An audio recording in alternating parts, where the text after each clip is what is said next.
नमस्कार दोस्तों, मैं हूँ प्रिया और आप सभी का एक बार फिर से स्वागत करती हूँ आपके अपने चैनल भक्ति मंत्र में। दोस्तों, नवरात्रि का पर्व शुरू हो चुका है और इन 9 दिनों में माता के 9 स्वरूपों की पूजा आराधना होती है। सनातन धर्म में नवरात्रि का विशेष महत्व है। नवरात्रि का ये 9 दिन बहुत ही महत्वपूर्ण होता है। दोस्तों, नवरात्रि के 9 दिनों में भक्त माता को तरह तरह से पूजा आराधना करके प्रसन्न करना चाहते हैं और माता से आशीर्वाद पाना चाहते हैं। दोस्तों, नवरात्रि के 9 दिनों में कुछ महत्वपूर्ण बातों का भी ध्यान रखना पड़ता है। तो दोस्तों, चलिए आज हम बात करते हैं कि अगर आपने नवरात्रि का व्रत रखा है या फिर नवरात्रि की पूजा आप करते हैं, कौन कौन से कार्य आपको भूल कर भी नहीं करना चाहिए। अगर आप गलती से भी इन कार्य को करते हैं तो माता रानी आपसे रुष्ट हो सकती हैं। दोस्तों, इन कार्यों की मनाही इसलिए होती है कि इसके पीछे कुछ न कुछ साइंटिफिक रीजन होता है। तभी नवरात्रि के 9 दिनों में बहुत से कार्य होते हैं जो वर्जित होते हैं। तो दोस्तों, चलिए इस बात को समझते हैं। नवरात्रि के 9 दिनों में दाढ़ी, मूछ और बाल नहीं कटवाना चाहिए। 9 दिनों तक नाखून भी काटने की मनाही होती है। अगर आपने अखंड ज्योति जला रखा है तो इन 9 दिनों में घर को खाली छोड़कर आपको कहीं बाहर नहीं जाना चाहिए। दोस्तों, इस बात का ध्यान रखें कि नवरात्रि में प्याज, लहसुन और नॉनवेज, मांस, मदिरा आदि ये सारी चीजें आपको 9 दिनों तक नहीं खानी होती है। 9 दिन का व्रत रखने वाले लोग गंदे और बिना धुले कपड़े नहीं पहनते हैं। दोस्तों, कहने का मतलब है कि बिल्कुल भी सात्विक तरीके से जीवन जीना है।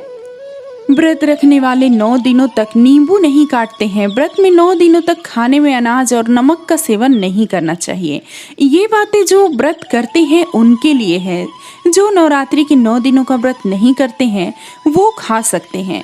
विष्णु पुराण के अनुसार नवरात्रि व्रत के समय दिन में सोना वर्जित होता है। फलाहार एक ही जगह पर बैठकर करना चाहिए। ऐसा नहीं है कि आपने व्रत रखा है और पूरे दिन कुछ न कुछ खाए जा रहे हैं।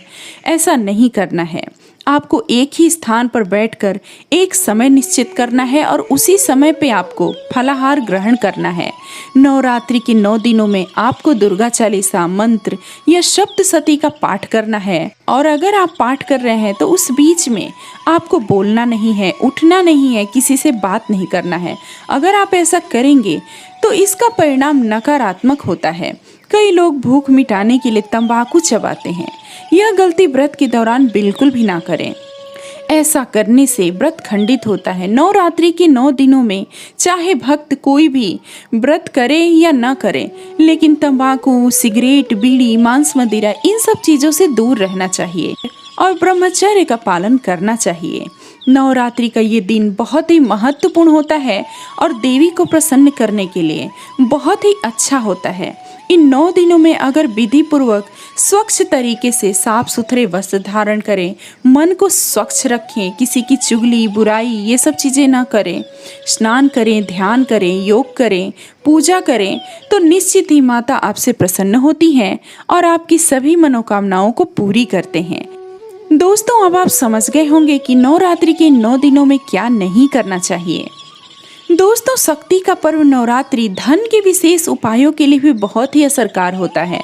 दोस्तों, धन की इच्छा किसको नहीं होती है। सभी चाहते हैं कि हमारे घर में भरपूर धन हो, सुख समृद्धि हो, खूब तरक्की हो। दोस्तों, चलिए इस पे भी बात कर लेते हैं, जान लेते हैं कुछ ऐसे महत्वपूर्ण बातों के बारे में जिनको करने से माता लक्ष्मी आपसे प्रसन्न होंगी और नवरात्रि के 9 दिनों में अगर आप ये कार्य करेंगे तो माता लक्ष्मी का भरपूर आशीर्वाद आपको प्राप्त होने वाला है। दोस्तों, नवरात्रि के 9 दिनों में हर दिन 9 दिन हनुमान जी को पान का बीड़ा अर्पित करना चाहिए। इन 9 दिनों में अगर आप अखंड दीप जला रहे हैं, सुबह शाम तेल या घी का दीपक जलाना बिल्कुल भी ना भूलें। दीपक में 4 लौंग डालकर जलाएं। 5 प्रकार के सूखे मेवे लाल चुनरी में रखकर माता रानी को अर्पित करें। देवी मंदिर में लाल रंग की ध्वजा किसी भी दिन जाकर आप जरूर चढ़ाएं। देवी माता को ताजे पान के पत्ते पर सुपारी और सिक्के रखकर निश्चित ही अर्पित करें। दोस्तों, ऐसा अगर आप करते हैं तो माता रानी आपसे प्रसन्न होंगी। और दोस्तों, आपको बता दें कि माता लक्ष्मी का ही एक स्वरूप माँ दुर्गा है। यानी कहने का मतलब माता लक्ष्मी, माँ सरस्वती और माता दुर्गा इन तीनों को ही मिला के नवरात्रि के 9 स्वरूप बने हैं। दोस्तों माँ दुर्गा को 7 इलायची और मिश्री का भोग लगाएं। मखाने के साथ सिक्के मिलाकर देवी को अर्पित करें, फिर उसे गरीबों में बांट दें। कोशिश करें कि नवरात्रि के 9 दिनों में छोटी कन्याओं को प्रसाद दें। छोटी कन्याओं को छोटे छोटे पर्स में दक्षिणा देकर लाल रंग के किसी भी या रुमाल हो या फिर वस्त्र हो, ये सब भेंट करें। नवरात्रि के दौरान अपने घर में सोना या चांदी की कोई भी शुभ सामग्री, स्वास्तिक, ओम, श्रृंग, हाथी, कलश, दीपक, गरुड़ घंटी, पात्र, कमल, श्री यंत्र, आचमनी, मुकुट, त्रिशूल खरीदें और देवी दुर्गा के चरणों में अर्पित करें और इसकी पूजा करें। फिर नवरात्र के अंतिम दिन उस सामग्री को गुलाबी रेशमी कपड़े में बांधकर अपनी तिजोरी में अवश्य ही रखें। दोस्तों ऐसा करने से आपको विशेष रूप से फायदा होगा। इससे आश्चर्यजनक रूप से आपके घर में धन की वृद्धि होगी। तो दोस्तों अब आप समझ गए होंगे कि नवरात्रि के 9 दिनों में आपको क्या करना है और किस तरह से करना है। दोस्तों माता रानी की कृपा आपके जीवन में सदैव बनी रहे, इसी मंगल कामना के साथ मिलते हैं अगले वीडियो में। तब तक के लिए जय माता दी।